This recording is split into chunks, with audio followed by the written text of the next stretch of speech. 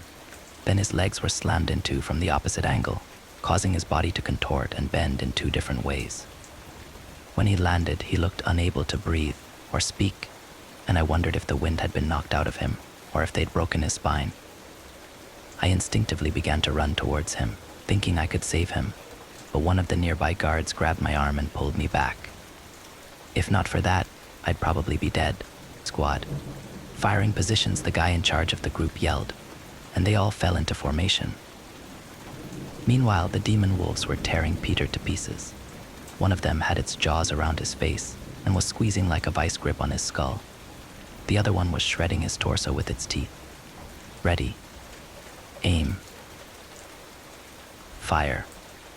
The group of pseudo-soldiers around me started unleashing semi-automatic rifle rounds into the hellhounds, each one tracing a green trajectory which streaked across the sky like tracer bullets. There was no immediate reaction from the beasts at first, and I thought they were making no impact. But then the dog-like creatures started snapping and wincing at the bullets as they were grazed by them. Don't let up. Keep the pressure on. Instead of retreating, the shadow creatures snarled and began to stalk towards the group of us. The bullets were doing little to stop their advance, as if they were being sprayed with water pistols. It merely seemed to annoy them further. One leapt suddenly with lightning-quick speed, pouncing on a guard nearby. He screamed as the thing started shredding his Kevlar, cutting through the protective gear like warm butter with its claws. Peter was no longer moving or breathing, and the remaining guards were quickly losing their courage. Fall back, the leader of them shouted, and I hustled inside, this time not even hesitating. We slammed the door shut and listened to the screams of the guards who didn't make it back inside. The creatures didn't kill them quickly, though. Those who were left alive died slowly, as the hellish wolves tortured them, making them scream for help in an attempt to draw us back outside to rescue them. After a while, I plugged my ears, unable to stand the sounds of their dying screams one moment longer. They didn't stop until the sun came up, and by then the creatures were gone. You'd think there would be some evidence, that one of the surveillance systems would have caught something, but the cameras showed nothing. The next day I saw the tapes myself. They showed nothing but a peaceful farm until about 3:30 a.m., when all of them went dead at the same exact instant. Authorities investigated the incident, and I gave a statement about what I'd seen. At least, as accurate of a statement as I could, under the circumstances. The whole thing was written off as a wild animal attack, and once the dust settled, the whole team was let go fired for our inaction during the event. Not that I ever wanted to go back there again anyways. I'll never forget what happened that day, and what the guards said about them, showing up when you talk about them. So be careful if you hear this read aloud, because they just might have heard you speak their name, and they always show up when you talk about them. You just might not notice. Next story. What it's really like to be a matured skinwalker. I tried to jot down all the explanation that came to my mind last night, and rereading it made me realize it was oddly difficult for others to understand. So perhaps this time I would start the story way back when I was first born, and work my story up to now, as a not-so-human human. I am a skinwalker, or I figure that's what I'm called. Yep, that scary folklore kind of skinwalker. First, let's clarify. No, we are not dogs with no tail or guys who walk on fours. We are not witches, we are not once human either. What you have read and watched online are lies, adaptations, and exaggerated versions of skinwalkers during our early state of development. Think of a toddler learning to walk and talk. Being a dog, a fish, a deer, a bird, half a bird, or even the first few humans was our toddler phase. We were learning to mimic. I was born a spherical fleshy core the size of a pea, with an eye, a tail, and a mouth. A round red lump of tadpole red meat creature capable of seeing, eating, and doing some extraordinary things to survive. It is hard to have one word that describes what skinwalkers do as infants. In fact, I don't think we even have a word for that, so I will try to break it down so everyone can understand the step-by-step process of us growing up. As a baby, I was durable and animalistic. I had a strong tail that allowed me to spring and jump like crickets, but it was instinct not to jump, as it requires energy to do so, and as a newborn you don't have the luxury of carbs. We were vicious, opportunistic hunters, and we had our foul odor to attract the first prey. Unlike other tadpoles who started underwater and preyed on fish, I started alone on land, probably because of my parents' choice of birthing location. My first prey was a bear cub during warmer season, which I was very proud of. It sounds way cooler to hunt a bear than a fish. I jumped into its nostril as it was sniffing me. Then I wiggled my way up to the brain area. Their instinct told me to do 3 things: eat, copy, replace. I feasted on a small portion of the brain and quickly fell asleep. When I woke up, my first thin layer of protection had already coated my red skinless self, as if the resting time was my body breaking down the structure and chemicals of what I just consumed. It automatically made an exact copy of said portion. There I had my first apartment, inside a bear cub whose brain I gradually ate and replicated until one day I was completely able to control its limbs. Although imitating the movements of other bears was awkward and proven to be an ugly task. The outer layer of myself at that point was the exact size of the bear's real no longer exists brain, while my real self, the red tadpole that I was, with an eye and a mouth, was resting peacefully inside, like a snail. Except the fact that I have 2 shells when you think of it, the bear body itself, and the layer I made that looked and functioned like a bear brain. The bear's head at that point was hollow without me. Soon I learned to behave and hunt salmons like other bears. Soon I learned to shrink and expand my brain shell. Then I learned how to temporarily travel outside of that shell. I would shrink my real body, open a small hole of this brain, and venture south to feast on the spinal bone marrow. It took me days to finally eat all of them and come back up top. Although I was very young, my dexterity allowed me to glue the brain shell to the fake spinal cord that I just made. Soon I realized I no longer had to venture out and use my real mouth to eat. I can consume the bones, muscles, and veins of the bear, as long as it touches my outer layer, the fake brain, and the fake spinal cord. However, the indirect eating process is significantly slower than eating with my mouth, as the enzymes my shell produced were not as concentrated. I gradually ate and faked the bear inside out. Then I learned to soften and harden my bear shell, so I could shrink even more, to the point it felt like it was but a thin layer of meat wrapping around my tadpole core. I ate and cloned all the bones and muscles of the bear, but left the fat and the skin, as it was nasty to consume. Had I shrunk my shell and left the bear there, it would have been nothing but its skin on the ground. Imagine a skinless, fatless adult brown bear walking around, or half of that imagery walking around. The tales of skinwalkers being dogs with no lower half, deer with no tail, humans who walk on 4s probably stemmed from there. People saw our very first attempts to mimic living creatures, and we weren't so masterful at disguising. Again, we were toddlers. I didn't leave the bear and venture out as a skinless monstrosity, though. I lived in my comfortable home for a long while, until one day I smacked a domestic dog unconscious at night. I shrank all of myself as much as possible and left the deflated bear via its mouth. I grew from the size of a pea to a kidney bean before I left. I then wiggled my way to the dog's brain through its mouth. There I ate the brain within hours of the night. However, in the middle of my feasting poured in a new experience. I'd call it not food-related good memories. At first it was foreign and shocking to me, for I ate the bear's brain since it was a young cub. My entire memory, as the bear, was simply the joy of me eating salmons and berries. But when I was in this dog, it was something else.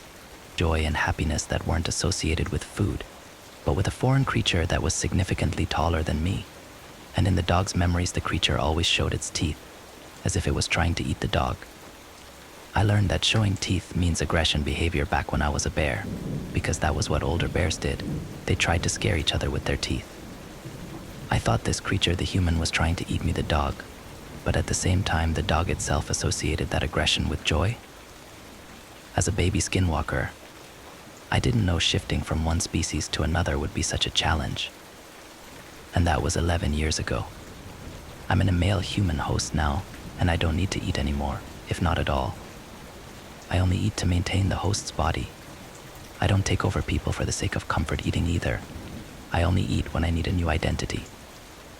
I don't eat their brain completely like I used to do, because doing so will kill the host immediately once I leave them. I learned that the hard way. I often have sex with the next potential host, and while they're sleeping together, I leave the worn-out home for a new journey. And yes, skinwalkers can sense each other. We can also kill if we want to, but challenging mankind is not our interest. We just want to survive and thrive as a species. It's no use trying to irritate the host. Next story. I'm a Firewatch lookout, and I think I've made a terrible mistake. I've been a Firewatch lookout for about a year now. I spend most of my life alone in a small window-lined one-room shack atop a steel and wood-framed tower in the middle of the Great Smoky Mountains National Park. My only companions are my collection of cheap novels, a laptop computer with infrequent and unreliable internet service, and the two-way radio I use to communicate with the few other nearby towers and ranger stations. Nearby is a bit of a misnomer, though using my high-power binoculars, I can just barely make out Tower 12 on a clear day, situated several miles to my west. Tower 15, the next nearest to my location, only appears as a glint of sunlight to my east when the sun catches it just right. I've been told the Parks Department intends to put up some additional towers in this area as soon as it gets the necessary funding, which is probably no time soon. That's fine with me though. I like the solitude. It helps quiet my mind, keeps the memories at bay. Mostly, I occupy most of my days either with simple maintenance in and around the tower, or else scanning the dense sea of trees all around me for any signs of trouble. It's been a dry year, so the threat of fire is a constant one. This particular afternoon, I was clearing some brush from around the base of the tower that had begun to encroach on the fire road that led from my tower back to the main ranger station, 20 miles away. Even with the heavy suspension of the government-issued Jeep park nearby, that was a harsh ride in the best of times. I had just finished dragging some brush cuttings off into the tree line when the radio clipped on my belt squawked. Tower 9, this is Tower 12. How copy? It was Billy Johnson, my supervisor. Nice enough guy, I suppose. Tended to leave me alone most of the time. I straightened up and stretched my back, wiping the sweat out of my eyes with my forearm, and keyed the microphone attached at my shoulder. Go for Tower 9, I replied as I replaced the shears and bow saw to the small storage shed near the base of the stairs. John, do you have eyes on a bit of smoke north of your position? Stand by, Billy, I said, snatching up my water bottle and jogging up the metal staircase that wound its way around my tower. I didn't bother locking the 8-foot chain link fence that surrounded my little compound. Chances were that I'd be back down here soon enough. Reaching the top, I stepped through the trap door and onto the walkway that surrounded the cabin, closing it behind me. It was habit at this point. The last thing I needed was to take an errant step and tumble down through the open trap door. I'd probably end up breaking my neck. As I passed by, I reached into the open door of the shack and grabbed the binoculars hanging on a nearby hook, rounding the railed corner of the walkway and turning my attention to the dark green blanket of trees stretching out before me. I saw the smoke almost immediately. A thin trickle of wispy white haze rose lazily above the canopy some distance off. Probably just some campers, I figured.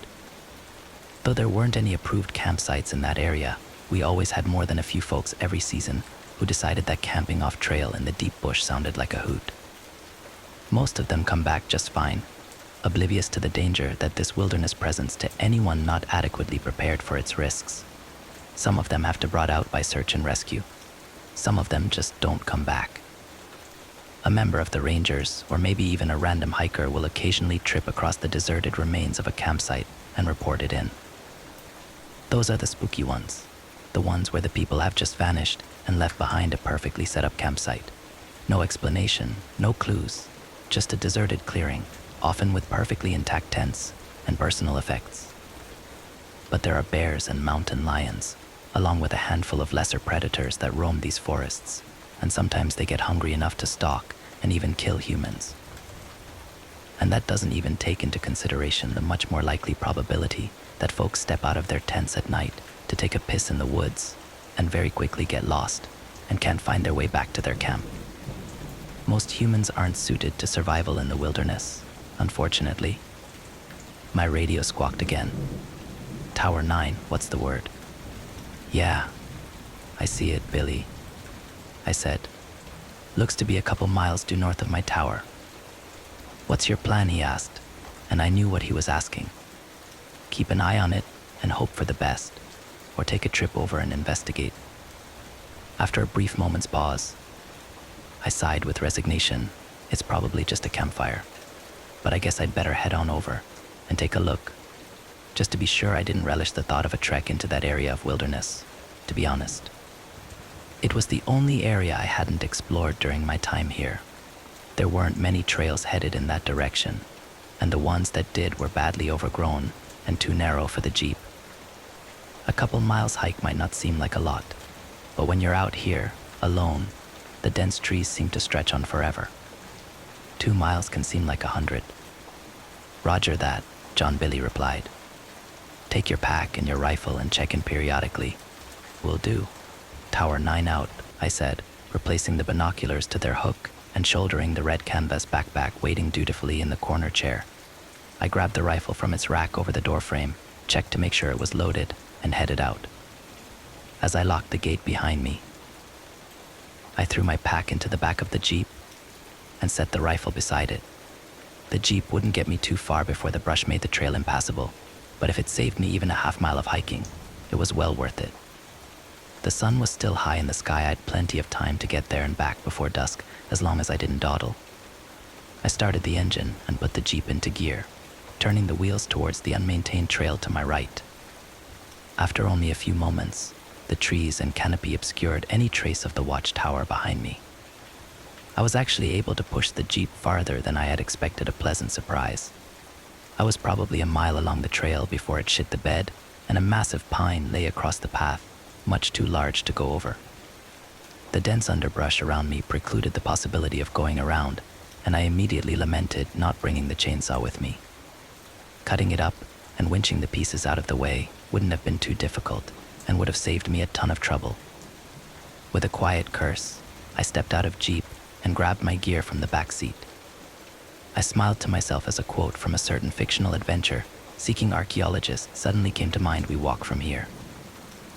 Making sure to mark the location of the Jeep on my handheld GPS so I could find it again, I stepped over the thigh-high tree trunk and continued along the path. According to the estimate I had made before leaving, the trail I was walking seemed to head in the direction of the smoke, which was a blessing in my book. The less time I had to spend bushwhacking, the better. The trail continued to narrow as I expected, and before too long I was brushing branches and leaves with my shoulders as I walked. The trees, which had been alive with the chitterings and chirpings of animal life back at the tower, now seemed muted. The forest around me was growing denser, feeling oddly claustrophobic at times. I checked in with Billy a couple of times, advising him of my progress and promising to maintain periodic checks. He advised me that a weather relay had come in from the ranger station, indicating an approaching storm that would likely reach us before nightfall. A quick check of my watch made me wince. I had already spent more time than I had predicted it would take to reach the suspected campsite. Maybe it was best to turn around and head back. The last thing I wanted was to get caught out here overnight with minimal supplies and in a rainstorm. I wasn't worried, but it sure wouldn't make for a comfortable overnight. If I had been farther from my destination, I probably would have turned back right then. I wish I had. Within another 20 minutes, however, I smelled the faint scent of a wood fire. Not strong, but it was there.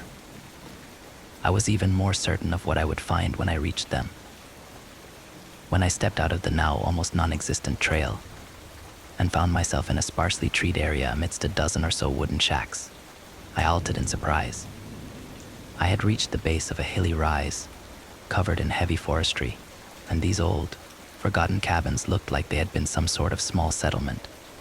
Perhaps an old logging camp, I thought to myself. I didn't know this place even existed and made a mental note to research it when I got back to my tower. I keyed the microphone. Tower 12. This is John. Do you copy? When Billy replied, his voice was staticky and distant, Hey John, Tower 12. What's your status? I frowned and looked around at the towering trees all around me. I suppose I was asking more out of the portable radio than was reasonable. I was lucky I still had any signal at all, to be honest. I found what looks like an old logging or trapping camp, I said, meandering among the decaying and derelict cabins. Most of them had decayed to the point of collapse, and there weren't any with intact roofs. The campfire has to be nearby. I'm going to take a look around a bit more. There was an odd pause before Billy spoke again. What's your current location, John? I glanced at my handheld GPS and relayed my position to him. Another pause. John, I think you should probably just turn around and come back. You don't have too many more hours of daylight left, and that storm looks to be getting worse. Something in his voice sounded off, but I couldn't quite place it. Nervous, maybe? I don't think I can blame him, though. My safety was his responsibility, and the prospect of one of his lookouts being caught out in the storm overnight probably didn't sit well with him. Coincidentally, it didn't sit well with me either, I thought with a smile. You may be right, Billy, I replied, turning around and letting my eyes take in the entirety of the area.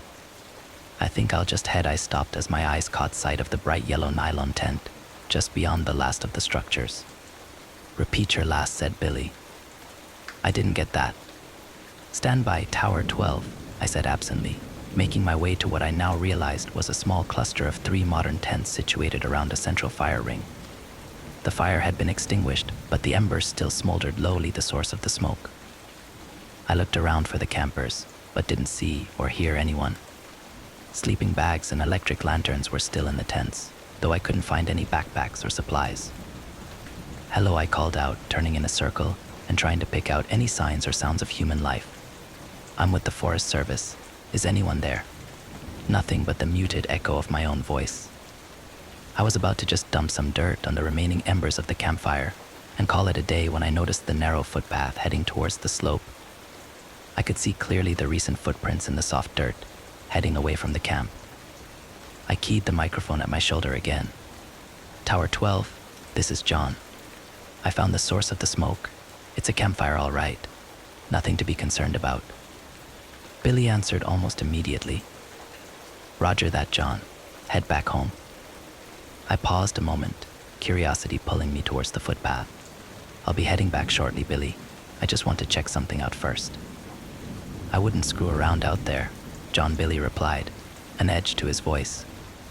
Better head back now so you can beat the storm. His last sentence didn't exactly sound like a suggestion. Something had him rattled. I hesitated before I answered. Acknowledged, I said, knowing full well that I was going to check out the path a bit before heading back. Still, I didn't feel like arguing with my supervisor about something so silly. Just a quick walk up that path, and then I'd be on my way. This path was even less established than the one I'd been on when I discovered the camp, but I could clearly see the prints of the campers in the soft dirt as I went. Before long, I emerged into a small clearing, eyes widening with yet another unexpected discovery. The rough-hewn timber that framed the entryway was set into the near vertical slope of the hill face before me. It created a dark tunnel entrance that had been sealed off with a heavy iron gate many years before, likely by the Park Service to keep inquisitive hikers from falling to their deaths in an old, abandoned mineshaft. So, it had been a mining camp, not a logging camp. Ah, I didn't know there were any mines anywhere near here. Hell, I'm not sure what they would have been mining for. Coal, maybe. Gold. Did they even have gold mines in Tennessee? Who knows? Certainly not me, clearly. Regardless, now that gate stood wide open on its hinges, the remains of a rusted chain, an antique padlock, laying in the dirt nearby. Hell, now I couldn't just turn around and leave. Not if these dumbass campers had decided it would be fun to explore a closed and restricted mine entrance. Tower 12, this is John. Do you read? Billy probably wouldn't be happy that I had continued my exploration after he told me to head back, but there was nothing to do about it now. I wasn't equipped or trained for any sort of cave exploration, or Rescue the Rangers had very specialized teams for that sort of thing, but I could at least poke my head inside and see if I could hear the campers. or at least confirm that they actually went inside. No answer from the radio. I tried again with the same results. Nothing. I tried a different approach. Tower 15, this is John from Tower 12. Do you copy? I said into the radio. I figured I might be able to at least get Nathan's attention if I was out of range of Tower 12. There was a burst of static that sounded like it might have contained the hint of a human voice, but it was too distorted and distant to make anything out. There was only a moment of indecision before I made up my mind.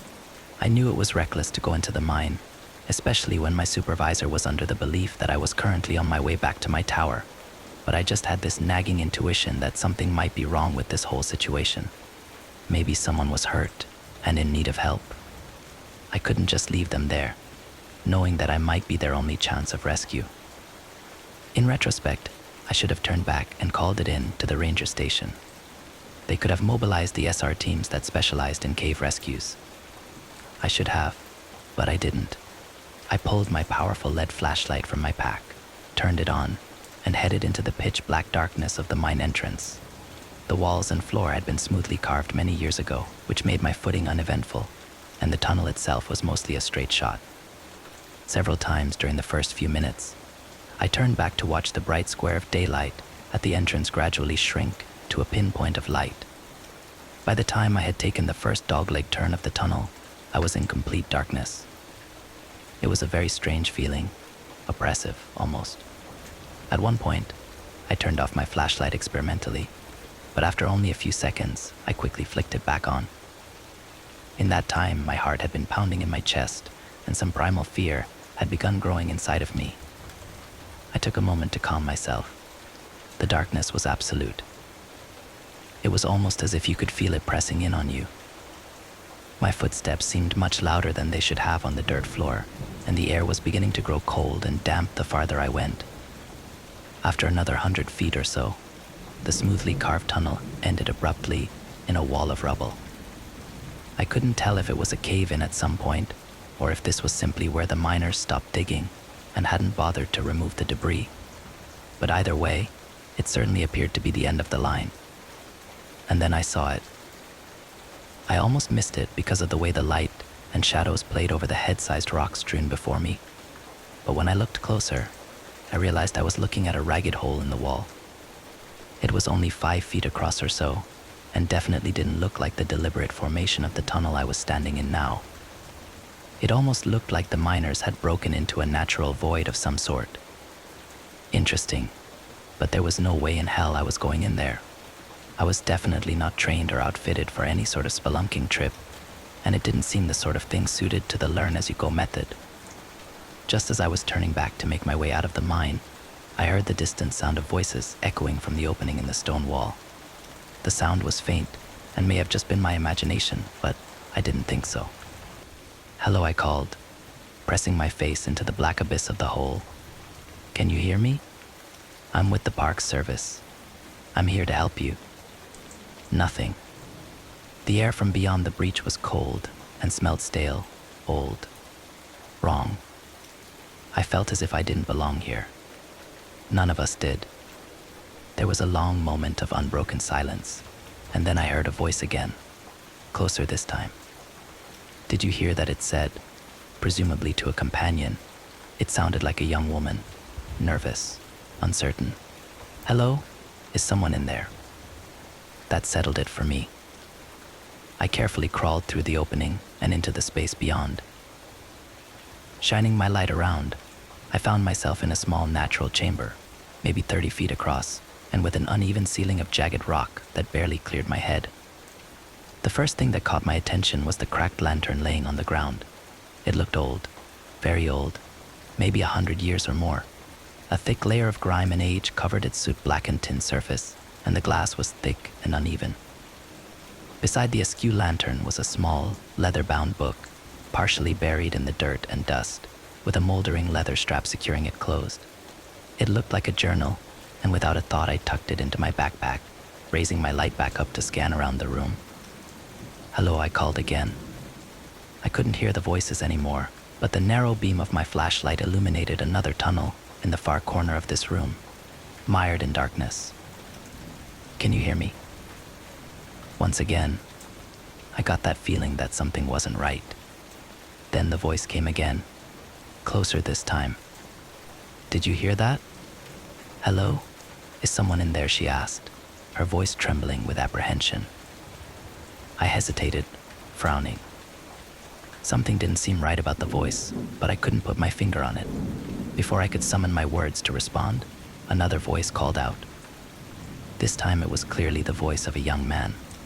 We can hear you moving around in there. Please help us. We're lost and our friend is hurt. Hear me moving around in there? I was shouting to them. I sure as hell wasn't trying to hide. Can they not hear me for some reason? I stepped forward to the secondary tunnel and raised my voice again. I'm with the Forest Service. Can you follow my voice? It was then, when I reached out to steady myself against the wall of the tunnel entrance, that my hand met something wet and I recoiled in disgust, thinking I had just grabbed a handful of some subterranean slime. When I shone my light on it, however, it became very clear the reality was far worse. Blood.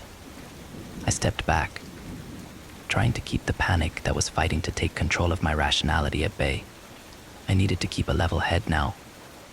Panning my light around, I saw an astonishing amount of blood painting the wall and floor in front of me.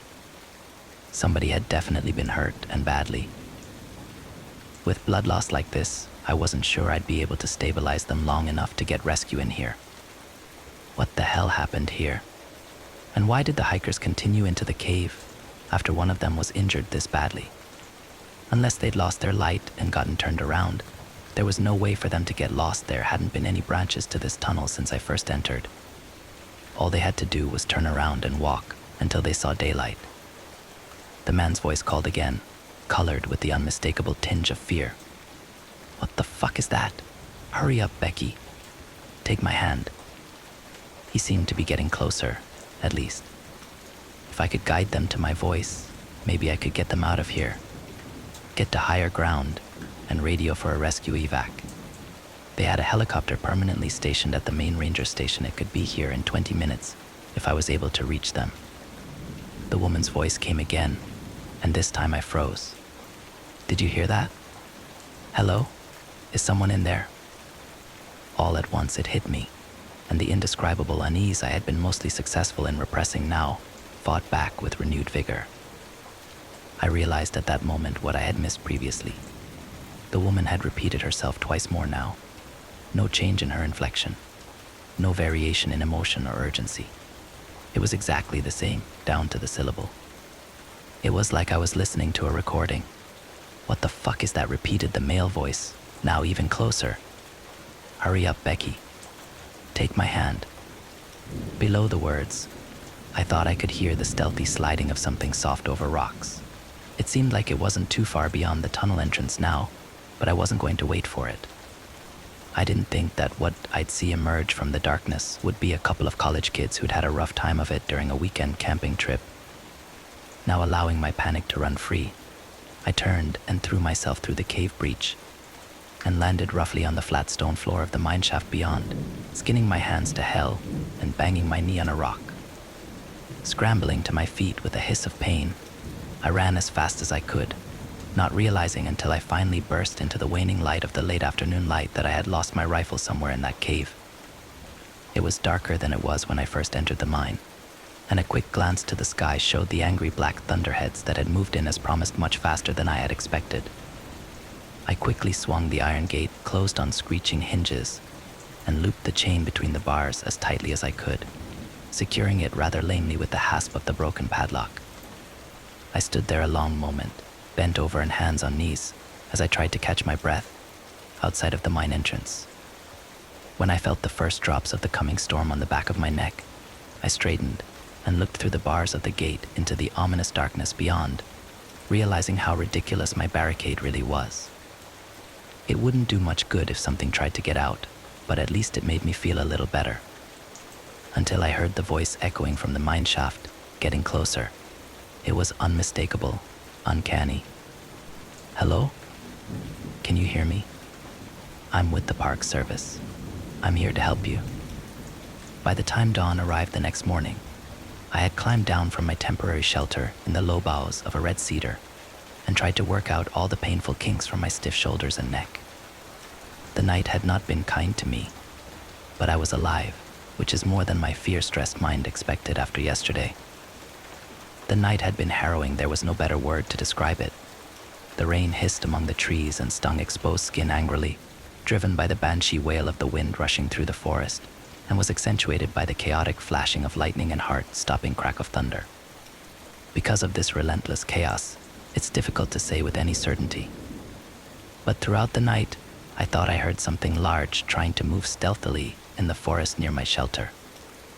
I say trying, because it felt like whatever stalked through the underbrush was more at home in the unnatural Stygian gloom of a cave than under the watchful eyes of nature. Of course, it could just as easily have been my imagination. When the first dim light of dawn started to illuminate the sodden and dripping forest, I spent the better part of 20 minutes straining my eyes with every ounce of concentration as I scanned the gray woodlands around me. I was only 10 feet or so above the ground, but there was no way I was going to step foot from my hide until I was absolutely certain I was alone. Once I was satisfied that I was alone for the moment, I climbed down to the muddy ground. I tried the radio several times through the night and into the morning, but wasn't able to get even a burst of static that might indicate someone was trying to respond. A combination of the storm and the interference from the trees worked against me.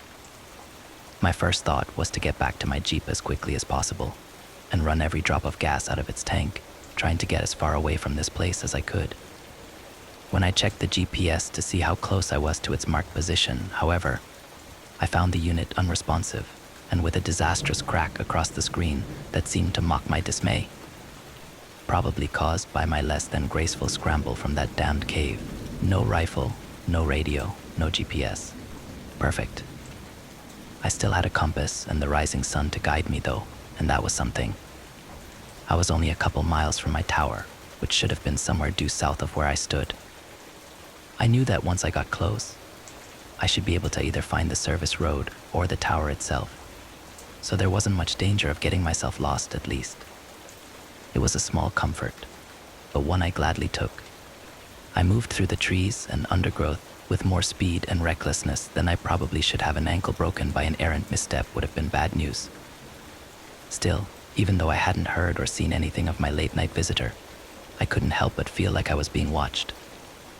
You know that creeping sense of dread you feel when you've just turned the lights off in a basement and now have to climb the stairs back to the light of the doorway, or when you're making your way from your car in a darkened and lonely parking lot.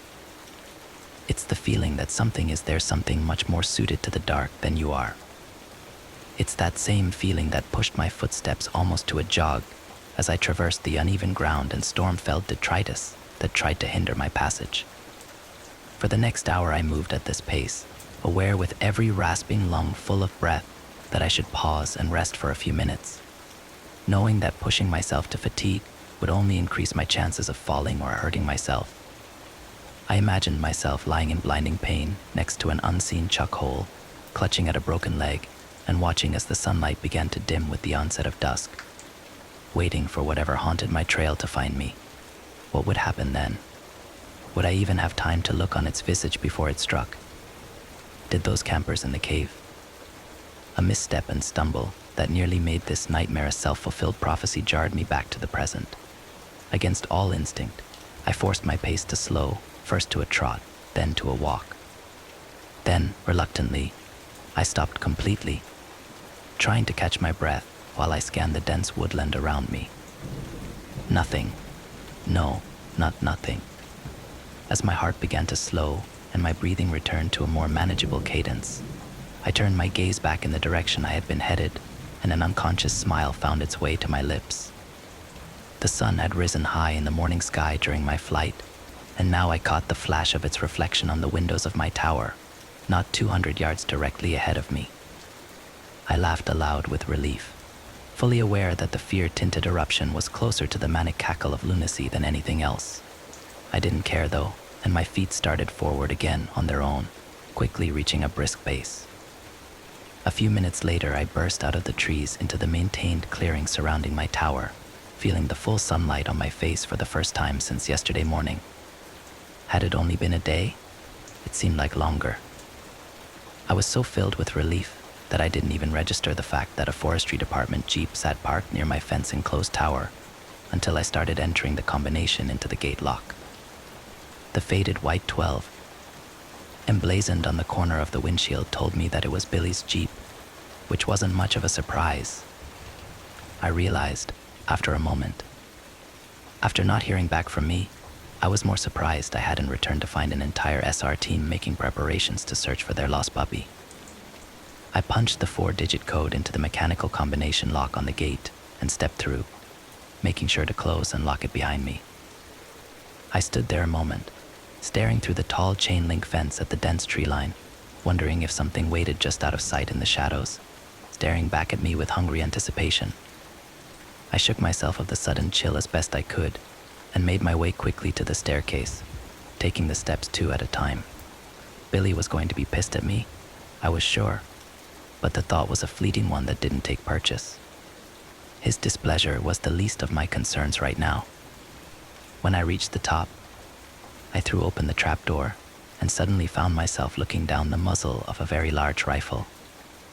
Even in that brief moment of abrupt shock, I could register how the barrel trembled in the hands of its agitated master, and I wonder how close I came to having my life ended in a bright flash of light. The moment only lasted a second or two, and then Billy hastily swung the rifle away in a safe direction. "Damn it, John," he exclaimed, his tone an incongruous mixture of relief and fear. "I almost shot you." I stepped fully through the trapdoor and let it drop close behind me. "Jesus, Billy," I breathed, leaning back against the railing. I suddenly felt weary and realized it was likely the adrenaline now rushing from my system that had kept me moving at such a hurried pace throughout the morning. "Where the hell have you been?" he demanded, stepping back inside my shack and taking a chair at the small table in the center of the room. I noted with mild interest that he kept the rifle leaning against the table beside him instead of stowing it in the rack over the door, but decided not to comment on it. Billy Johnson was in his middle years, maybe 45 or so, with a bit of a gut and grayish-brown hair trimmed close.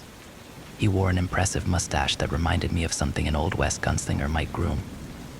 He was dressed in typical attire: khaki forestry service shirt and brown cargo pants. In addition to the rifle I'd had the unfortunate opportunity to closely examine a moment earlier, I noticed that he wore his .500 Magnum in a holster at his side. That wasn't too unusual when out in the bush bears and mountain lions can sneak up on you unawares. Having a hand cannon within easy reach goes a long way towards taking the fight out of them if necessary. It was a little unusual for a drive over to another tower, I supposed, but not exceptionally so, given the circumstances. I took the opposite chair, dropping my pack to the floor next to me. I realized my legs were still shaking anxiously, and I placed my hands on my knees to try to calm them. He was trying to deflect, but he was horrendously bad at it. He knew something. I was sure of it. "You know where I've been?" I replied, gambling on instinct. I watched his face closely for a reaction and wasn't disappointed when he winced and turned his focus out the window and over the forest to the north. "I told you to abort and head back to your tower," he stated brusquely. "But you just had to feed that curiosity of yours, didn't you? You're damned lucky to be alive, you know that." From my chair, I reached under the cupboard to my right and pulled a half-empty bottle of Jameson and a couple of mostly clean glasses. Billy turned his head and raised an inquisitive eyebrow. Alcohol was a no up here. When I poured and handed him one of the glasses, however, he accepted it without a word. I took a pull from the other. "It's my own damned fault, I suppose," he continued, turning back fully to me. "It's been so long since anyone's even thought of Camp Leclerc that it didn't even click for me when you told me where you saw the campfire." I took another drink and then poured a bit more of the whiskey. "Camp Leclerc? That old mining camp?" I asked. "Logging camp. Actually," he corrected me. "The mine was there long before the East Atlantic Logging Company set up out here. Nobody knows who dug it. Hell, nobody even knows when it was dug. A long time before the 19th century, at least. Camp Leclerc was established in 1872, and the mine was old even before that. He looked at me in earnest for the first time since I'd returned and frowned. You look like hell, John. Got caught in the storm, I'm guessing. Hell of a storm. I only raised my eyebrows, as if to say what an understatement that was. Billy nodded knowingly and took another swallow. Did you find the campers at least? I shook my head and turned to look out the window to the north, where I could almost envision the black void of that mine entrance staring back at me. No, I tracked them to the mine, but lost them in the cave. I jumped when Billy's glass hit the floor and was out of my chair before I even realized it. Billy hadn't moved from his seat, but now both hands were splayed on the table before him, as if to steady himself. His pale blue eyes were wide and fixed on me. You went into the cave, he said, a sudden and horrifying realization dawning on him. It was then I realized my mistake. He hadn't known. He thought I had just discovered the camp and the mine and then got caught in the storm overnight. A close call, but nothing that couldn't be undone.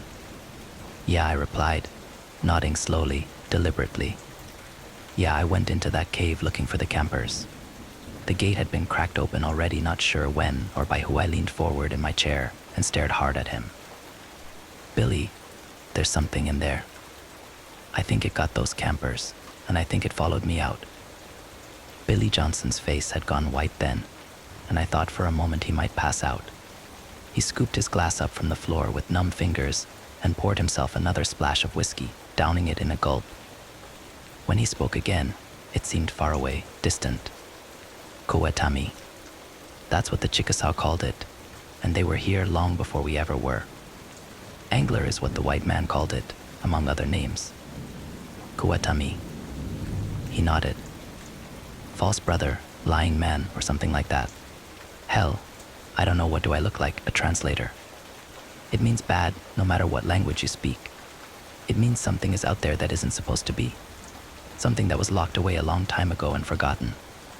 It was then that he stood and grabbed up his rifle, as if suddenly remembering something.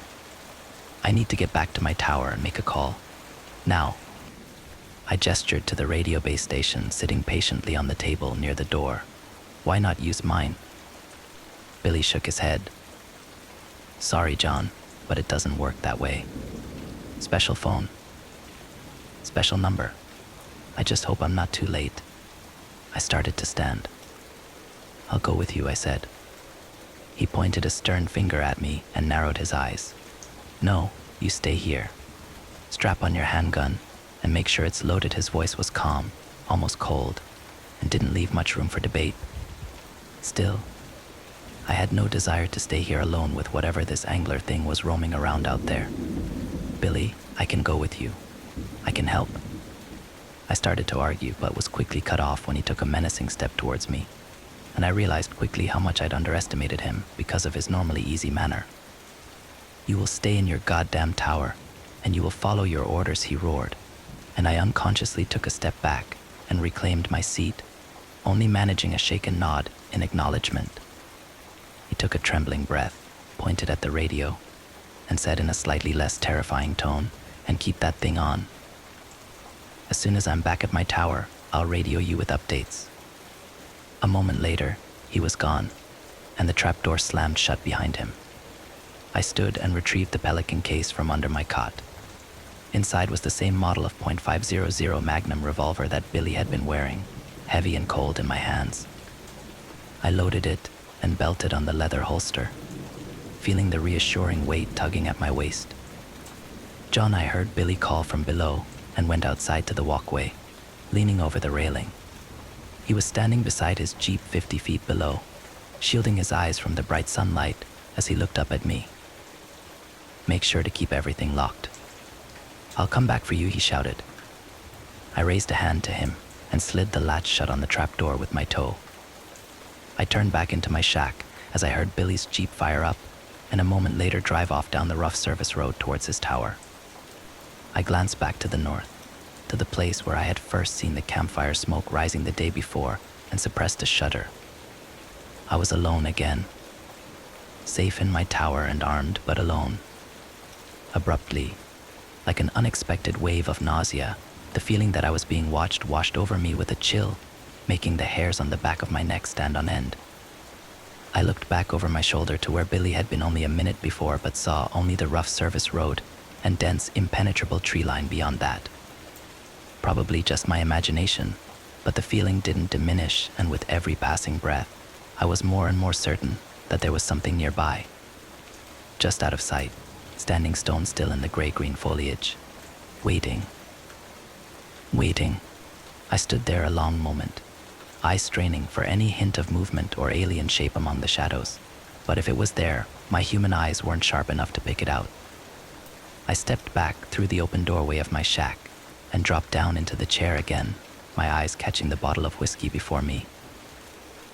I was tempted to pour another drink to help settle my nerves, but I could already feel the tickle of a buzz at the edges of my mind from what I had already drank, and quickly decided that the last thing I needed was for my reflexes and awareness to be dulled right now. I'd made more than one poor decision in the last 24 hours. I didn't think adding another to the pile was such a great idea. Grabbing the bottle, I screwed the cap back on and reached to return it to the sparse cupboard to my right. As I did so, my boot caught my pack, knocking it over. Without a thought, I reached down to move it out of the way, and then remembered the old, weathered journal tucked inside the front pocket, the one I'd found in the cave. I reached into the unzipped front pocket. For a frustratingly alarming moment, my searching hand couldn't feel anything in the compartment, and I feared that I had lost it in my chaotic escape. But then my fingers brushed the familiar shape, and I withdrew it, setting it in front of me on the table. I could see the book much more clearly now in the daylight. It wasn't overly large, a little larger than my hand and maybe the thickness of my thumb. There were no markings on the front, except for a simple grimy brass loop that secured the leather strap holding it closed. I wasn't sure I wanted to see what was inside, but I needed some answers. Anything. A stray sound from the trees below rose to my ears, and I froze, listening intently for more, but none came. The forest around me was silent again, and I turned my attention back to the journal, pulling the strap free from the cover and turning to the first page. From the pocket of Andrew Robinson, it read. The writing was neat and compact and distinctly male. The ink was a rich black scrawled upon brittle yellow pages, and though faded with the years, was still mostly legible. I turned to the next page, where the entries began. I felt as though I had dropped into his account midway, as though this was just the latest in a series of journals that this Andrew Robinson had been keeping. 23rd July, 1891. After nearly a week of hard overland trekking, we reached the abandoned camp late this afternoon, exactly where the old trapper said we would. Sikwahi, our Pawnee tracker, has once again astonished me with his overland navigation skills. I must admit, I was skeptical at the yarn the old trapper had spun in the crowded confines of the common house in Dun Creek, especially after I smelled the liquor on his breath, but the professor never doubted a moment. The man's instincts for reading human character are absolutely singular. The camp looks to have been abandoned, and I have to admit to a certain unease as we inspected the rough cabins. There isn't a soul to be found, and it looks years abandoned, yet everything stands as if awaiting the loggers' return at any moment. Strange. 24th July, 1891. Our small troop of intrepid adventurers made camp in the center of LeClaire last night. Though the cabins likely would have been more comfortable, I doubt any of us would have felt at ease intruding upon them. Richards laughed it off when someone mentioned how peculiar it was that the loggers had departed in such a hurry that they abandoned their personal possessions, but I could see in his eyes that he felt it odd as well. Sikwahi, our ever courageous and stolid guide, seemed ill at ease and unusually withdrawn, refusing all conversation and only responding to queries with quiet grunts. Something of concern hides behind his eyes, though, and I wonder at what it is. Only the professor seems unmoved by the unusually still atmosphere of this place, and his typically infectious positivity keeps working at our unease, keeping it from expanding beyond its current state. Today we spent much of the day exploring the area surrounding Camp LeClaire, and the sunlight was nearly spent when Dobson burst back into camp with news of his discovery. We, all of us, raced at a moment's notice behind him as he led us along an ill-used and nigh invisible footpath, that led ever ascending upon the side of the northern rocky slope. When the path terminated, we were deposited before a truly curious sight. A barricaded tunnel entrance had been bored into the rock face by some unknown hands. I suspect some sort of exploration tunnel or adit dug in search of precious ores, especially given the nation's more recent history with gold fever. The wooden barrier that had been roughly assembled from a hodgepodge of heavy timber beams was curious, and several of our group commented on it, but the professor dismissed it as a triviality, so the matter was dropped.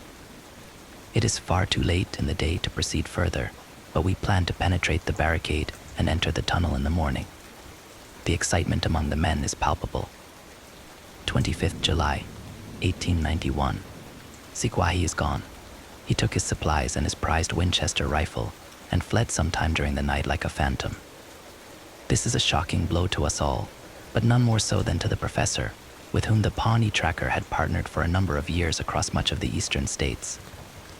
We have no explanation for his sudden desertion, and it sits unwell with the entirety of the group. The overall mood has darkened, I fear.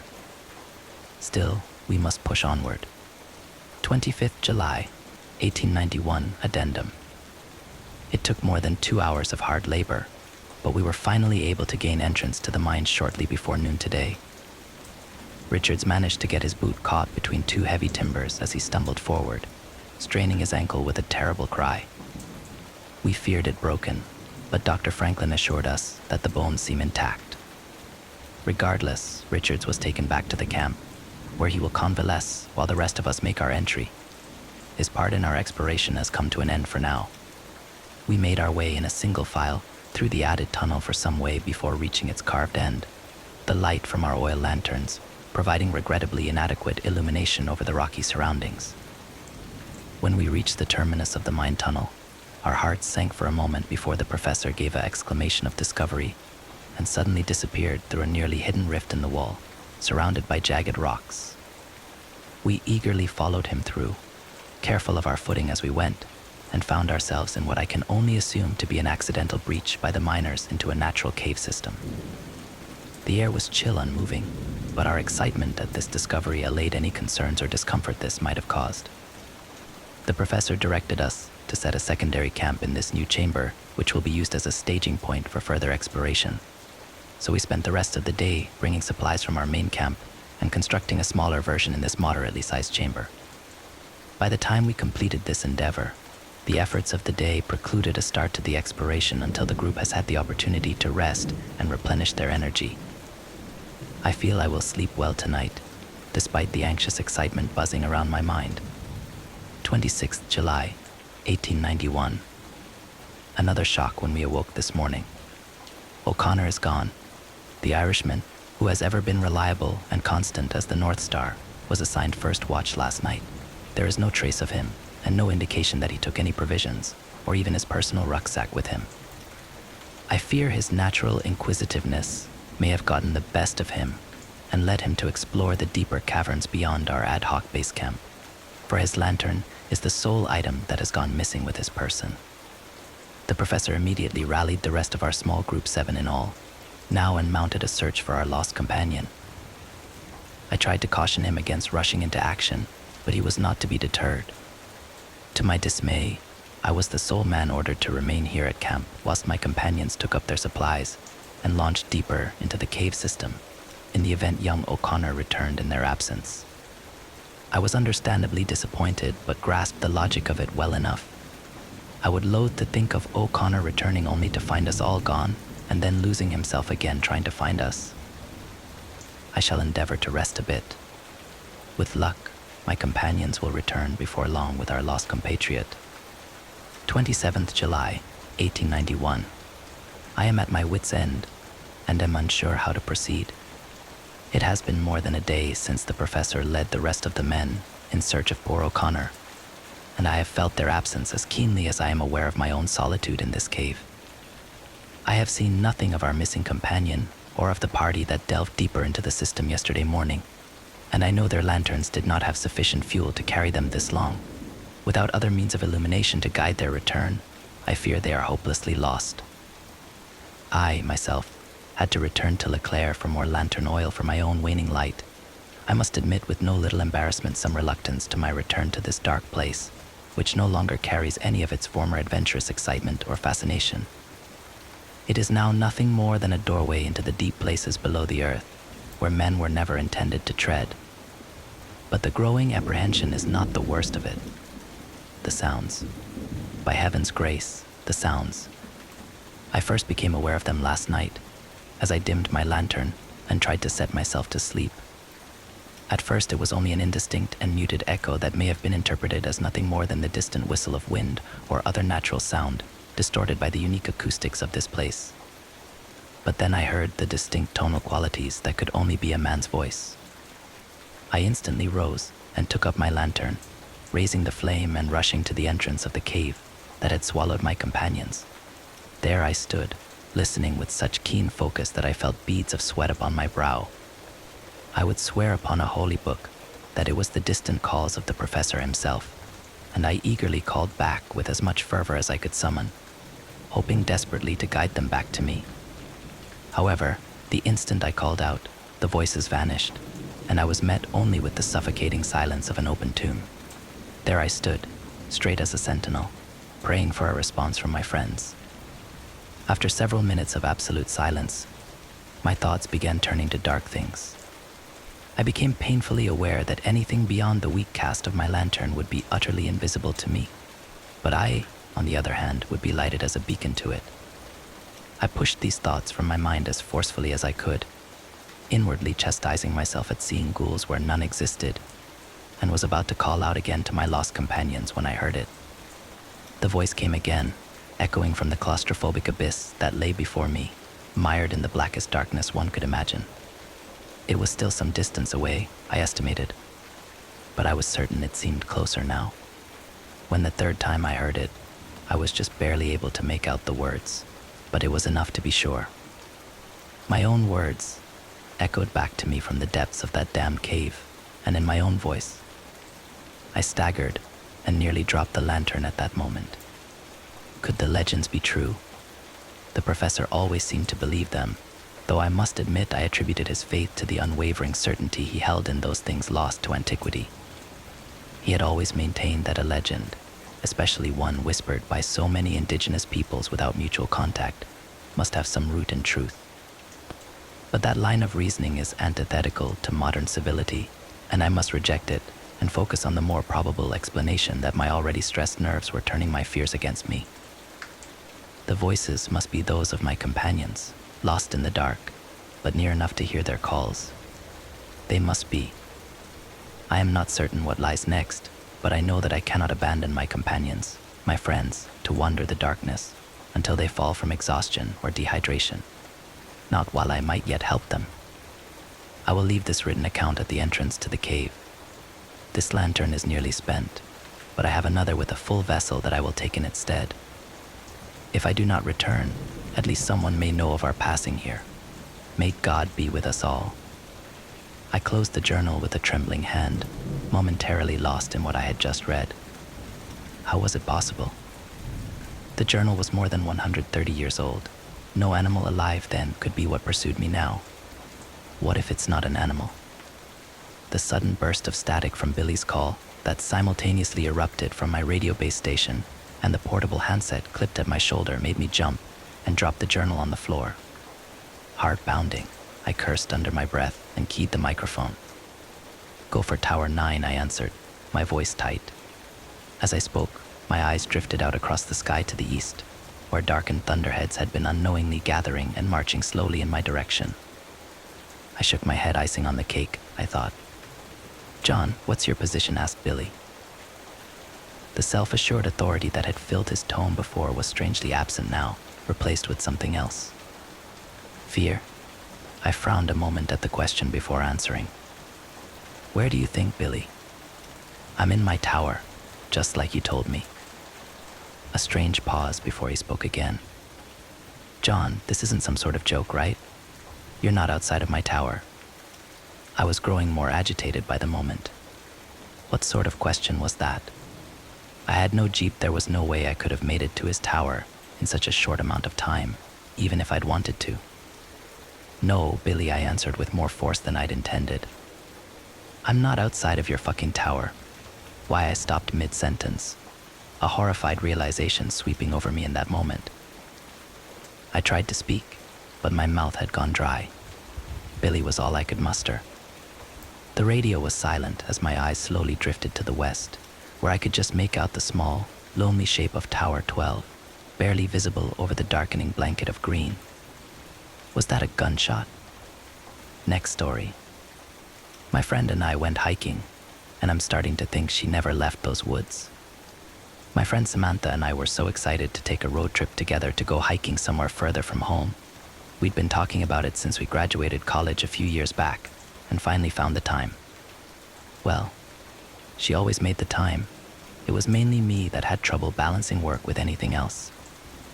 Looking back now, I wish I had spent more of this trip focusing on Sam, the scenery, and being present in the moment. I wish I had been a better friend. Sam was the most excited for our trip. The week before we left, she was texting me about restaurants in the area, stuff to do. She made a Spotify playlist with both of our favorites, so we could listen to 7 hours worth of an eclectic mix of classic rock, pop, and black metal, and was marking trailheads we might enjoy on our Google Maps app. I felt bad for putting the trip off for so long. We got to catch up, explore, try cool food. We had a great trip up until our final hike. We're both in decent shape, and since we had the supplies and plenty of daylight, we decided we were going to try a longer, unpaved trail that went around this beautiful lake. It was the last hike of our trip, and we decided to take a more difficult and less crowded trail. Initially, it was a wonderful hike. The water was such a surreal shade of blue, and the pine trees and rolling hills were breathtaking. The air was thinner than we were used to, but so refreshing. As we hiked around one bend, I almost ran right into Sam's back. I had been falling behind, focusing on placing my feet in exactly the right locations in the soft dirt, so I didn't go sliding down 20 feet to the shore. Sam stood frozen, a deer in front of her blocking the trail. As I approached with my backpack jingling and breathing heavily, the deer stood for a moment more, tilting its head sideways at me before darting back into the vines. She looked back at me, her face tight. Did you see that?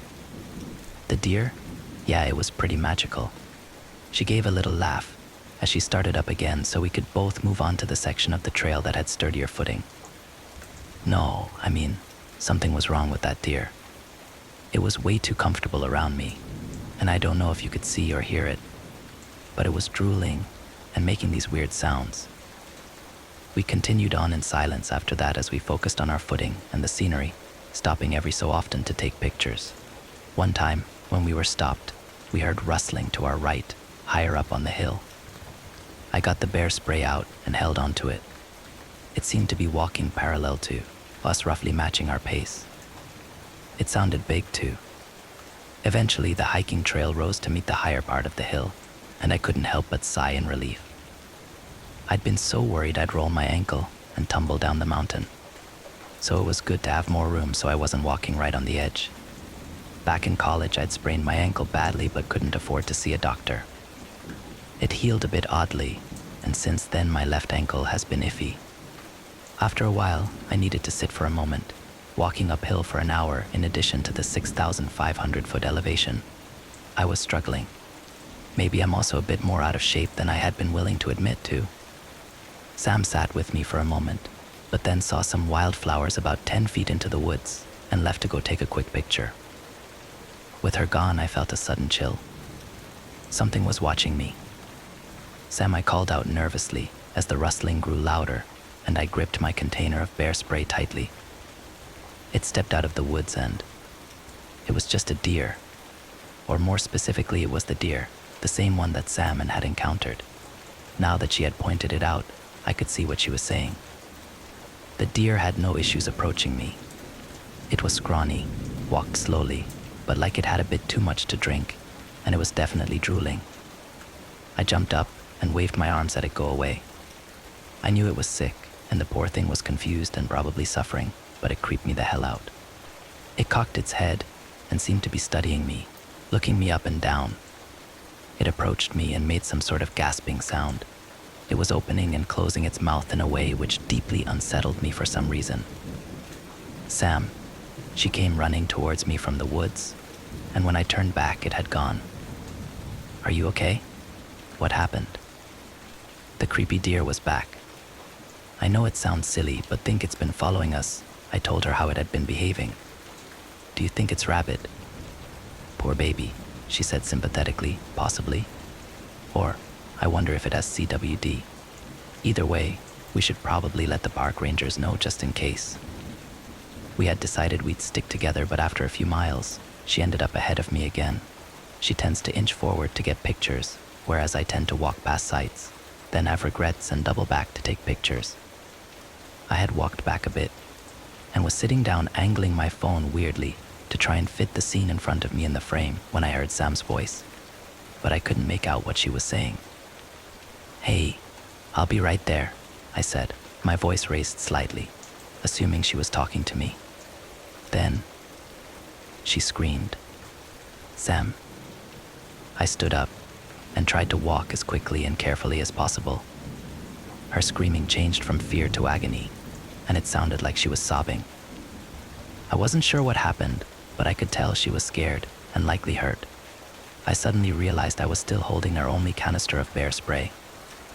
Against my better judgment, I started running as fast as I could, and for a while I was making good time, but then my left foot landed a patch of soft dirt at the edge of the trail. My ankle rolled, and I was falling. I don't remember hitting the ground, but I remember opening my eyes, flat on my back, about 15 feet below where I had been standing. It was also dark outside. We'd started hiking at least 6 to 7 hours before sunset. I tried to stand, but it was a struggle. I was confused, disoriented. Trying to get up was taking all my energy and focus. I had a deep feeling of dread I couldn't explain. As I started slowly moving upwards on my hands and knees, I tried to recall what had happened leading up to my fall. Sam sounded hurt. She was screaming. I had run after her and then I fell. Shit, Sam. I called her name, my voice hoarse, but no response. My phone was surprisingly only minorly damaged, but I had no reception. Luckily, since it had been buckled to me, I still had our backpack. I dug through it. We had first aid kits, but I figured I could patch myself up later. I didn't want to stay down here any longer than I had to. I found my knife and my headlamp. After about 20 minutes, I had slowly and painfully ascended back towards where I had fallen from. My hands were raw and I could feel my right knee bleeding through my pants. I was trying to go slowly since I trusted my feet even less now, and dizziness was starting to creep in, but panic and fear drove me forward. Once I made it back to the trail, I had to sit for a moment. I heard rustling behind me and felt a sudden pang of fear. Something or someone had injured Sam, and here I was sitting alone, injured, with my back to the woods, in the dark. I tried calling her name in case it was her that I heard. No response. I stood up and started limping as quickly as possible towards the direction that I had last heard her scream. Luckily, the ground had evened out because I could feel myself weaving unsteadily. I knew that something terrible may have happened to her, but kept trying to keep that thought out of my mind. As my calls to her remained unanswered, and it became harder to imagine a scenario in which she was okay, I felt my throat tighten and tears roll down my cheeks. I kept looking for her. I knew she wouldn't just leave me here. I think part of me knew then that she was gone. She would have been searching for me if she was okay, and even if she left to get help, I think they would have found me by then. Somehow, eventually I navigated my way to where I thought she had last been. I was hoping maybe if she was injured, she was okay, and just out of it, and confused like I was. My foot caught in the mud and I fell. Lights flashed behind my eyelids and I felt overcome with nausea. The light from my headlamp had greatly dimmed, as it was now coated in mud and grime. I heard movement behind me. As the smell hit me, I realized the mud was dirt mixed with blood. I could taste it mixed with the gritty texture. Leaves covered with what was likely blood stuck to my face, and I felt something soft and wet under my shoulder. The rustling behind me became discernible as footsteps. I felt around for my knife, my bear spray, but instead felt something hard, sticky. I was certain I had just found out what happened to Sam, and had a good guess at what was about to happen next to me. I felt no urge to get up as the footsteps got closer. I knew I couldn't outrun it. I closed my eyes trying to focus on something, anything else, not knowing if I wanted to see what was coming for me. The footsteps stopped, and I could hear labored breathing coming from above me. I waited, and then as no blows came, I opened my eyes. It was Sam. She stood over me, breathing heavily from her mouth. She was covered in blood. Her shirt and pants were torn, but she was alive. I let out a relieved sob and then could no longer hold back the tears. "Oh my God," I whispered as I slowly moved to sitting. And then standing, I thought I had lost you. I pulled her close to me into a hug. She stood motionless, her arms at her side. She stuck to me where her shirt was still a bit wet. Dried blood covered the neck of her shirt and her midsection. Her hands and, unsettlingly, her mouth were also smeared with blood. I could still hear her breathing heavily close to my ear. "What happened?" I asked, as I released her. She stared at me, but didn't respond. I figured she was a bit traumatized. Frankly, I wasn't sure how she was up and standing at all after whatever had happened. She was a bit wobbly, but otherwise seemed to be able to walk. As we walked towards the car, she fell behind me, which made me nervous as I didn't want to let her out of my sight. She kept stopping, staring over her shoulder, while I tried to coax her forward. Eventually, after what felt like forever, we made it back. My ankle was killing me, but I had tried to move as fast as possible. Although the woods were eerily silent, I wanted to get out of there as fast as possible. When we got to her car, I was debating if we should drive ourselves to the hospital or call 911. I had this feeling of terror that I couldn't shake. I pictured us making it all the way here to the car, and then something breaking the windows, attacking us. I decided we needed to leave now. "Do you have your keys? Do you think you can drive?" I asked. She had an old Jeep pickup and was very sensitive about other people driving her baby. Plus, I wasn't sure I could drive us with my ankle as it was. She said nothing, cocked her head at me. I know, we looked like we've been mauled by a bear, I caught myself, and winced. Feeling suddenly insensitive, she clearly had been attacked by something or someone. When she said nothing, displayed no emotion or reaction, I cautiously continued, "But I have a bad feeling. I think we need to leave, like right now. I'd rather call for help when we're back on the main road, or just drive straight to the hospital." She remained motionless, staring back into the woods, and I wondered if she lost her keys in whatever struggle she had. Luckily, I had her spare with me. I unlocked the doors, and she continued to stand outside. I realized I would need to punish my ankle a bit more, because she was far too out of it to drive. I slid in, but she remained motionless. "Sam, get in, please. Something is out here still. Please." She was licking her lips, staring back at me again. In the darkness, her blue eyes looked almost black. I limped back out of the seat and opened her door for her, and had to guide her in. I buckled her in after she made no move to do so for herself. As we drove and headlights of passing cars illuminated the interior, I kept checking on her out of the corner of my eye. She was breathing in and out of her mouth and staring at me. I noticed now, in the better light, that she was drooling. "Hey, how are you doing?" No response, but she began opening and closing her mouth and making a wet, gasping sound as she breathed in and out. Her breath reeked and her teeth were tint pink. I don't have much medical knowledge, but I was worried she had a punctured lung due to the strange sounds she was making. Hold tight, we're about 20 minutes from the hospital. Despite my ankle, I drove as fast as I could. We made it in 10. As we pulled up, I helped guide her out of the car and walked behind her, steadying her. I noticed something. Her shirt was on inside out. It hadn't been this morning. Likely because of how we looked, they found rooms for us immediately in the ER. I had a bad sprain and a concussion and would need a few stitches, but it felt so good just to be out of those woods. I asked the nurse that came to check on me about how Sam was doing. I mentioned to him, I'm not sure if she was attacked by an animal or a person. I mentioned what I had noticed about her shirt, and that we may have encountered a sick animal, in case any of that helped. When he returned, he was clearly distressed. Sam was gone. She hadn't appeared to be outwardly injured, strangely, but they had wanted to assess for internal trauma. However, the first moment they had left her alone, she had just walked out, judging by the bloody footprints. It's been weeks, and I haven't seen Sam since. Her mom hasn't either. She has been working with the police out here. They think Sam has a head wound and is just confused and will turn up in town eventually. But a few days ago, I heard on the news that a partial skeleton was found on the trail we were on. Likely the victim of an animal attack, they said, and due to the condition of the body, they were asking for leads so they could use dental records to help identify the victim.